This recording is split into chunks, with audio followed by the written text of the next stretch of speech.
اگه برق هرگز کشف نمی‌شد چه اتفاقی می‌افتاد؟ تا قبل از قرن 19 انسان فقط دو منبع انرژی داشت: آتش و نیروی بدن و حیوانات. یک تصمیم سرنوشت‌ساز زندگی بشر رو از این رو به اون رو کرد. دانشمندها میتونستن الکتریسیته رو فقط یک پدیده عجیب طبیعی بدونن و بیخیال تحقیقات بشن. در مورد تحقیقات برای برق خیلی ها گفتن کاربردی نداره. حتی گفتن خطرناکه و ارزش هزینه هم نداره. اگه همونجا رهاش میکردن برق هیچ وقت وارد زندگی ما نمیشد. اما انسان کنجکاو بود، آزمایش کرد، ریسک کرد و برق رو از آزمایشگاه کشید وسط زندگی. اگه برق نبود، شبها تقریباً تعطیل بود.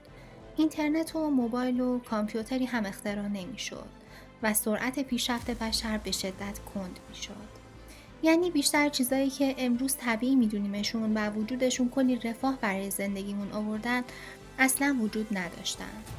برق فقط یک انرژی نیست، برق زمان رو برای انسان آزاد و شب رو زنده کرد.